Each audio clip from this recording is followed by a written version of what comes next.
Safe to say it was the Donald Trump show tonight, for better or for worse.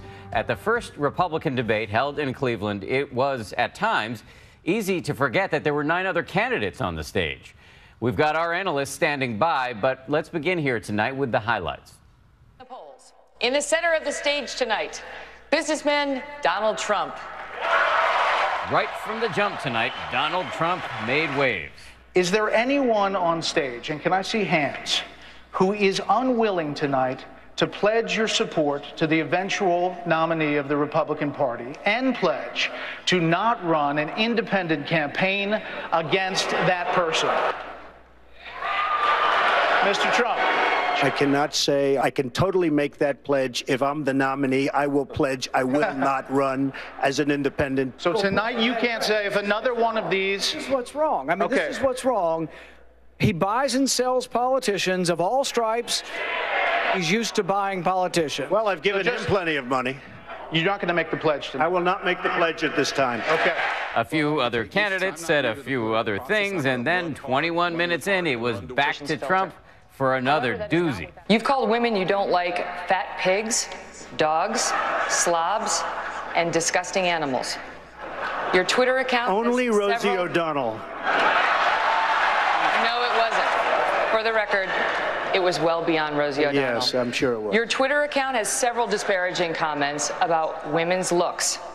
I think the big problem this country has is being politically correct. Moments later, Rosie herself weighed in on Twitter, quote, "Try explaining that to your kids." The testiest moment of the night didn't involve Trump, but instead New Jersey Governor Chris Christie and Kentucky Senator Rand Paul. It was over the NSA's bulk data collection, which Christie supports and Paul does not. I want to collect more records from terrorists, but less records from innocent Americans. When you're sitting in a subcommittee just blowing hot air about this, you can say things like that. You fundamentally misunderstand the Bill of Rights. I don't trust President Obama with our records. I know you gave him a big hug, and if you want to give him a big hug again, go right ahead. Go ahead, Governor. And you know, Senator Paul, the hugs that I remember are the hugs that I gave to the families who lost their people on September 11th. To be sure, there was plenty of Hillary Clinton bashing tonight. If Hillary is the candidate, which I doubt, that would be a dream come true.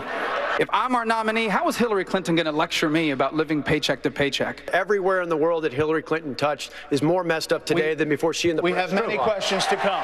Here in the same arena in Cleveland, where the Republican Party will hold its national convention next year. But perhaps the most bizarre riff on Hillary came from the Donald, who talked about why he contributed to her in the past. With Hillary Clinton, I said, be at my wedding, and she came to my wedding. You know why?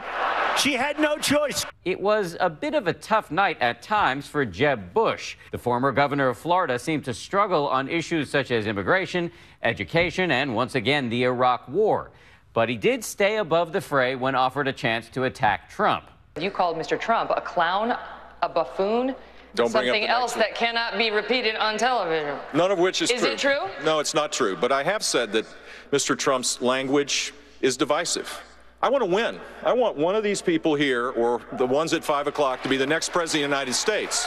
Well, first of all, Jeb, I am very happy that you denied that, and I appreciate that very much. So how did the debate go over with Republican voters? We got some rapid response tonight. If you won't say it, I will. From Tony Lahren, a young political commentator who's become a viral sensation on YouTube in recent weeks. Tonight she weighed in on all things Trump. We know Donald Trump tells it like it is. He's not afraid of it. What I saw, though, is Donald Trump be fearless. I didn't see him back himself into a corner. I saw him challenge Megyn Kelly. I saw him challenge other Republicans on the stage. And then I saw Megyn Kelly challenge him right back. I like the conversation there. And ABC's Tom Yamas was right there in Cleveland tonight for all the drama. Tom, what are you seeing there? Dan, good evening from the post-debate spin room where candidates are answering even more questions. The big buzz, obviously, that Donald Trump is not afraid to run without the Republican Party, refusing to take a pledge that he will not run as an independent. The other big buzz, some candidates actually breaking through. Besides Donald Trump, Dr. Ben Carson, the second most talked about candidate on social media. And speaking of social media, Hillary Clinton had something to say. Jon Stewart, missing you already. #GOP debate. Dan, back to you. Tom Llamas on the ground in Cleveland tonight. Thank you. We want to turn now to our colleague Matt Dowd, ABC News political analyst, and also BuzzFeed's Washington, D.C. bureau chief John Stanton. Gentlemen, thanks for being here. Let me start with you. Did Donald Trump help or hurt himself tonight?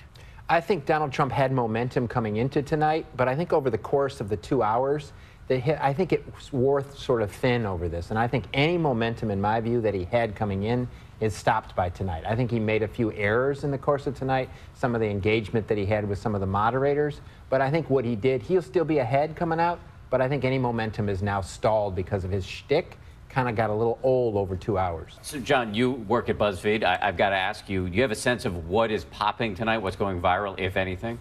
I think there are a couple things. I think one, the eye roll from Rand Paul was kind of amazing in his fight with Governor Christie. I think the Donald Trump sort of the shruggy emoticon moment there was pretty good because they both sort of sum up, I think, their debate performances, frankly. But I think coming out of today, Carly Fiorina, who did very, very well in the afternoon debate, and the Ohio Governor Kasich, he did very, very well tonight. And I think they're going to have momentum, and that could change that dynamic a little bit for Trump. Why are people so excited about Carly? Carly Fiorina will be in the next debate. I think she has enough momentum from her earlier debate. By all accounts, she won it overwhelmingly. And I think there was enough people at this debate that sort of faded from it that she's going to jump into that next debate in September. So get ready for Carly Fiorina. And I agree. I think if there was a winner tonight, it was John Kasich, the governor of Ohio. I think he came across as the adult in the room. His answers, they flowed well. There was a seam to him. And I actually think he had the line of the night tonight, which is, God loves me unconditionally, therefore, in the answer to the question about gay marriage and his daughters, therefore, I'm going to love my friends and my family unconditionally. Okay, before we go, got to ask you about Jeb Bush. I think he didn't do a lot to ultimately distinguish himself, which is kind of, I think, what he needed to do to get some kind of momentum. I'll take it a step further. I think Jeb Bush is no longer the inevitable candidate that everybody thought he was. I think of anybody on that stage tonight that didn't do what they were supposed to do at all, it was Jeb Bush. He's going to need every dollar of his $100 million in this course of this race because he just lost any veneer of inevitability coming out of here. Matt Dowd, John Stanton, thank you both. Appreciate it.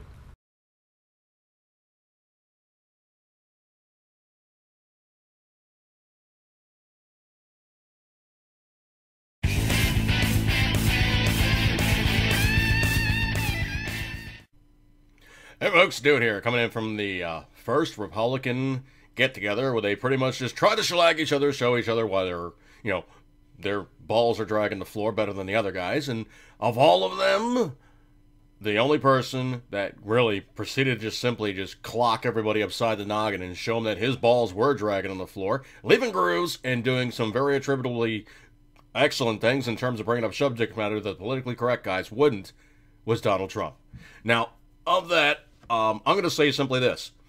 The only thing I think could possibly come out of the water, and, from left side, whatever, right side, from the ethers, from, someplace in just, la la land, the only thing I think that's possibly could screw us is that Donald Trump is a plant. He's saying all the politically incorrect things.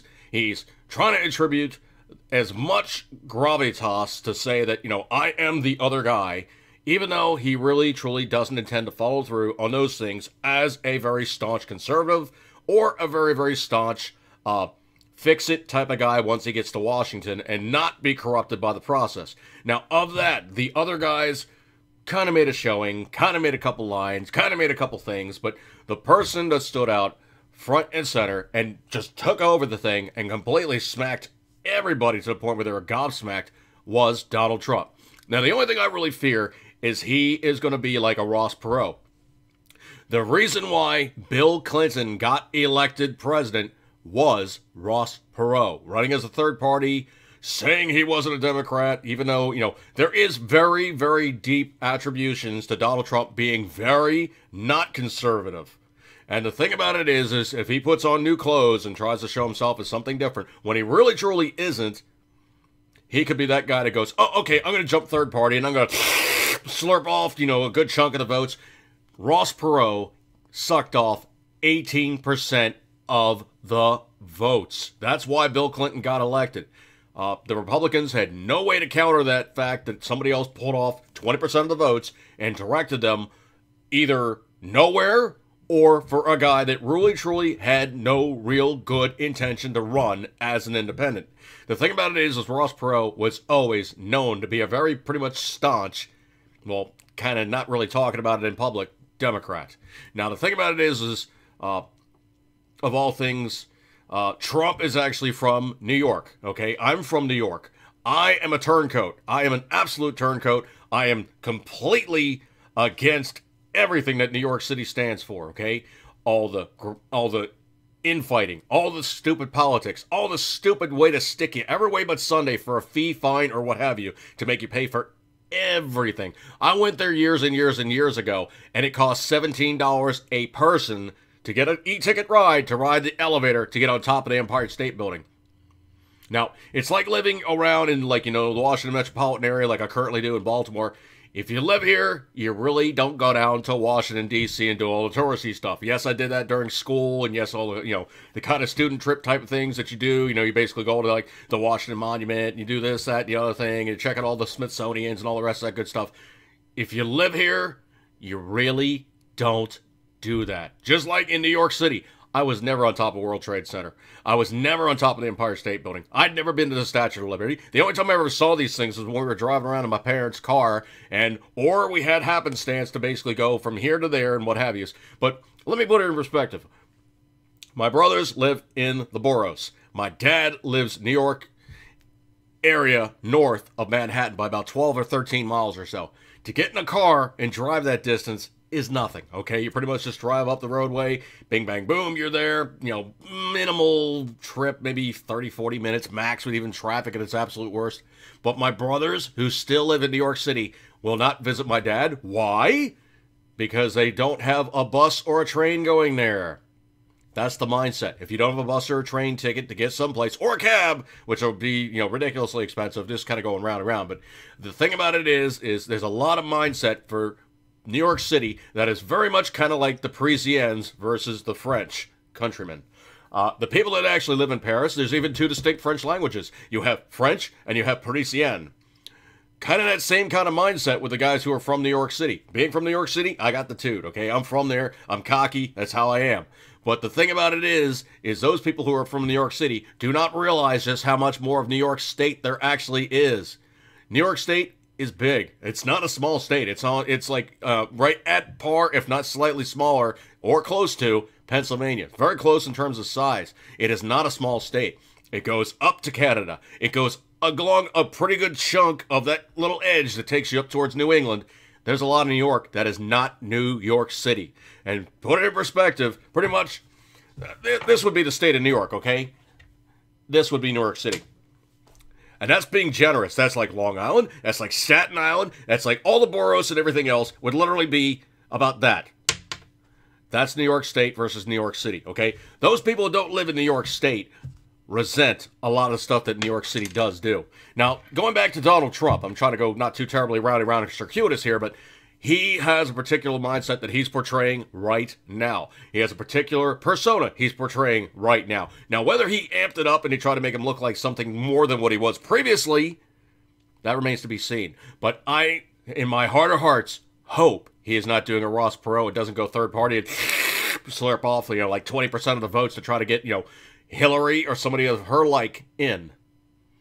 That's the only thing I fear. Now, if he stays staunch, if he stays Republican, if he stays that front runner that pretty much nobody else can counter, even though I really truly like Ted Cruz and I really, really like Rand Paul, both of those guys would be awesome in his cabinet. Ben Carson, good guy, not so much. There's a lot of things that Ben Carson is just too much of a nice guy to follow through and actually do credibly. Yes, scary smart guy. If he was in that cabinet, he'd be able to do some amazing stuff on the medical side of things because he's been there and done that. As a politician, you need somebody who has been on both sides of the equation, and you might need somebody who's a maverick like, you know, Donald Trump. Why? Because he's had to play the game to make stuff happen. He knows what it is to throw. He's even been honest about it. It's like, you know, I spent money on Democrats and Republicans trying to get stuff done. It's the only way to get the influence is you have to give these guys money. That needs to change. Hopefully, if he's in office, he does make a change. Now, he also made a point about, this new tax thing he's talking about. He said, what was it, 1, 5, 10, 15% or something along those lines, where pretty much if you make under $30,000, you pay 1%. If you make $30,000 to $100,000, you pay 5%. If you pay $100,000 to $1 million, you pay 10%. If you pay yourself, or you make in excess of $1 million, you pay 15% of your yearly income. So 1, 5, 10, 15. Not hard. That's even easier than, the Herman Cain's 9999. Whatever the heck that meant. But the thing about it is that is a graduating scale. It's a whole hell of a lot more fair than what the current tax rate is. And like he said, you literally can do the thing on a postcard, mail it in, bang, bang, boom. That's your tax return. We could probably get rid of the IRS with how much money they cost, the confiscatory stuff that they do, all the stupid gamesmanship they do, them being a political arm of the Democrat Party, or either party. I'm a registered Democrat for a reason in Maryland, so I can jack with the system, but I truly am a libertarian. I'm going to break up with this one, folks. Donald Trump might be the guy, but he might not be the guy. See you guys.